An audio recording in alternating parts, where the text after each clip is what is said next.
Welcome back to the GSMC Baseball Podcast, brought to you by the GSMC Sports Network. I'm your host, Sam Menzie, and we're going into our second segment here, which is going to be talking about the Texas Rangers and some injury updates about their team. But before we do that, I'd like to ask you again to please like and follow the show. We do get a number of questions from viewers, so to ensure that your question does get read in the air, please use the link, gsmcpodcast.net. It really does help the show, and it really does mean a lot, so thank you so much for that. And let's get back into the show for today. All right, so as I said, we'll be talking about the Rangers and some injury updates involving them. So let's get into it. So as we all know, as I've talked about a good amount on this show, both Jacob deGrom and Max Scherzer are out for a significant amount of time this year for Texas, and that is obviously a big impact to them. So obviously both are amazing star pitchers. Both came over from the Mets in the past 2 years to this Rangers team, and both are big parts of their team. Both were, I'd say more Scherzer than deGrom, obviously, but both were parts of the Rangers winning the World Series last year, and obviously, again, top-tier pitchers when they are healthy. I'd say both are no-doubt Hall of Famers. deGrom, in my opinion, is a no-doubt Hall of Famer, even with his injuries. I just think his peak is the greatest peak ever, with right up there with Pedro Martinez. But that's another conversation for another day, maybe in the offseason when there's less news. We'll be talking about deGrom. But so going to this Rangers team, there are some injury updates about both these players now, and I did want to talk about it. So we know Max Scherzer is going to be returning soon. It was announced that by the Rangers. He did recently make a rehab start in AAA versus Seattle's AAA team. Didn't go great, but again, as I've said before on the show, with rehab starts, you're not really looking at the results. You're looking at the process. You're looking at how were the pitches thrown? What mile per hour were they at? Were they moving? Did he get Ks? Did he get whiffs? Obviously, it's better if you go 0 runs than 3 or 4 or something like that. But really, with minor league starts, you're not really pushing for the results. You're pushing for, how does it feel to pitch again? Are my pitches coming out the way I want? Am I pitching fast enough? Does it hurt when I'm done? All that kind of stuff. And again, it's really just to get healthy, and you're not looking at the results. So Scherzer should end up coming back this weekend versus the Royal Series for the Rangers. Very important series for both teams. Obviously, Rangers are right now fighting for their lives in the AL, getting on a little bit of a cold streak, and the Royals are one of the better teams in the AL this year. So important series for both sides, I'd say. And I think Scherzer returning would be huge for the Rangers, obviously. I mean, let's face the facts that Max Scherzer this year in 2024 isn't the same Max Scherzer that we've seen in the past. The nasty guy with the Tigers, Nationals, Dodgers, Mets for a season. But he's still Max Scherzer. He still carries the name value, and he still is a really good pitcher. So he still is going to be a valuable asset to this Rangers rotation. And simply being frank, you don't really have anyone else that Scherzer is going to be a bad option. So you also traded a top prospect for him in Luis Angel Acuna, who's doing well with the Mets organization right now. So again, this is going to be a big impact to the Rangers, and very excited to end up watching him versus Royals team. I think it's honestly, a perfect game for Scherzer to come back with. It's at home, so he's comfortable. He's versus a good Royals team whose offense is good but not great, but it also is a high-pressure environment because, again, you are facing a team that is important to beat in the AL right now if you are a top team, so that should be exciting. Jacob deGrom now, it has been announced that he is going to start throwing off a mound soon, which is a big improvement. Obviously, it has been out all of this year and most of last year since being diagnosed with Tommy John surgery and having a second one. Of course, signed a huge contract with the Rangers in the last offseason, but we all knew what plagued him, which was the injuries, and that's the reason why he didn't re-sign with the Mets. That's the reason why he didn't get $60 million a year. I mean, if deGrom was healthy, pitching like he was all the time, making 30 starts over a year, he would have probably gotten $60 million. It would have been like the Ohtani of pitchers, but even though Ohtani is a pitcher technically, but you get what I mean. So obviously getting deGrom back would be huge. He says he wants to return around August, which I think is a fair timeline. It is a wonder, though, if the Rangers are out of it at that point, let's say he returns late August, early September, if he gets back a little, is there even a point of bringing him back? That's an interesting thing you have to wonder, but that's so far in the future, we really don't have to worry about it. But getting deGrom back, is going to be a huge addition, obviously. Look, he's not going to be healthy for an entire season ever for the rest of his career. I think Rangers fans know that. I think deGrom knows that. I think the Rangers front office knows that. But that's not why he signed. He signed to make 15 to 20 unbelievable, amazing starts in high-pressure environments. And if you're the Rangers, let's say you are competitive now. It's September. You're second in this AL West. You're fighting for an AL wildcard spot. You want deGrom there down the stretch with you.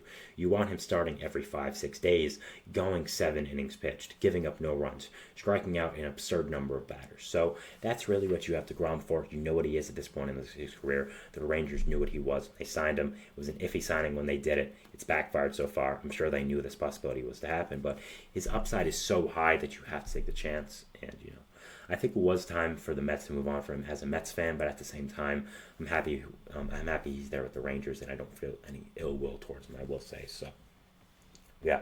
With deGrom returning soon, also, again, soon, quote unquote, again, it should be August with how much rehab he's going to have, much more than Scherzer, I'd say.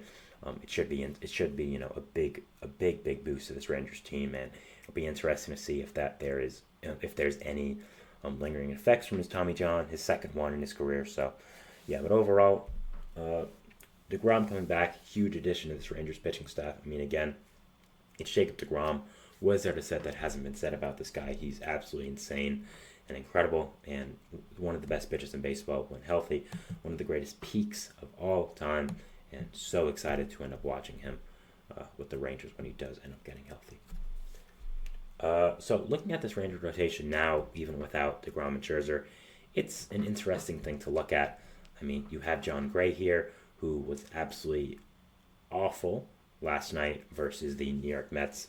Mets continue their hot streak, winning now 6 in a row, beat the Rangers 14-2.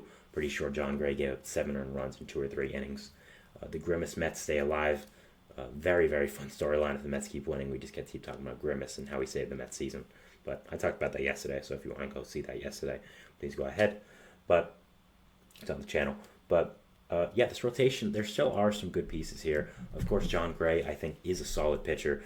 Last night was more of a fluke, I'd say. I mean, he still is a solid guy that provides value to this Rangers team. But other than that, you have Andrew Heaney there, who I think is a very solid pitcher, a guy that brings a lot of value to this Rangers team. Isn't the greatest, but again, isn't that bad. There's a lot worse options. Nate Eovaldi is really, really great. Dane Dunning is very solid. Michael Lorenzen's been a nice pitcher for this Rangers team. Jack Leiter provides some depth if you really need it. But overall, with Scherzer and deGrom coming back, those are the two big guys in this rotation.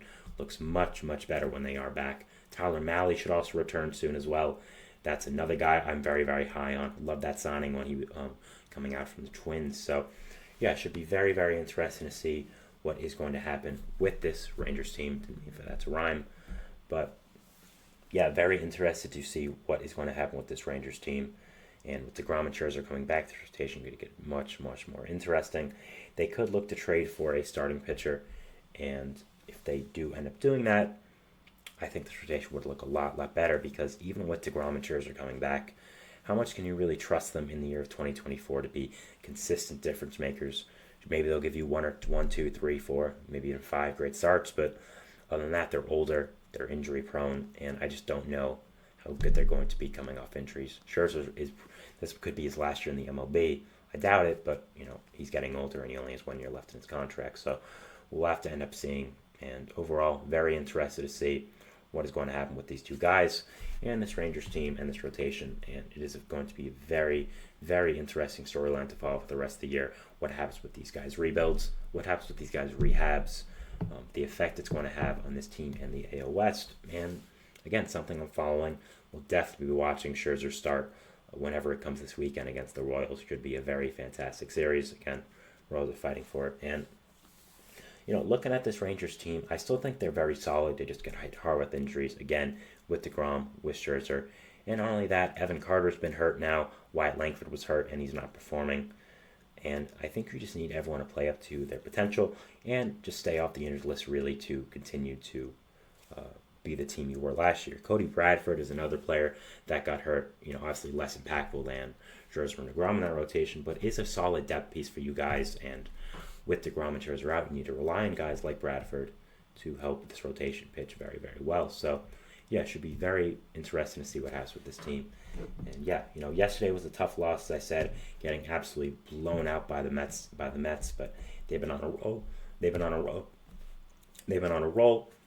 There's 2 more games in this series versus the Mets, and the Rangers definitely have to try to regroup and end up winning. So, yeah, we'll see what happens there. But the NL West, a very, very interesting division. You, of course, have the A's, who are bad but haven't been as bad as you thought. Angels, who are horrible. Astros, who have been one of the biggest disappointments in MLB history. After that, you also have the Mariners, who are winning, who are leading the division, have a really, really great pitching core, which is obviously not your strength. So a lot of really good teams in this AL West, and the Rangers just have to find a way to differentiate themselves from the pack right now with all these injuries happening. So it should be very fun to watch, very interesting to watch, and definitely excited to see where this team does go from here. So yeah, that was our third segment here, talking about the Rangers and some injury updates with them. We'll be moving into our third segment, which is going to be talking about the top duos in the MLB just overall. And this year, this was something I did want to talk about because of the NBA Finals. Jason Tatum and Jaylen Brown did end up winning the NBA championship last night for the Boston Celtics. Congrats to all Boston fans. And, it inspired me to make a segment on what I think are the best MLB duos right now. Obviously, they are a dynamic duo. That's why they won the NBA championship.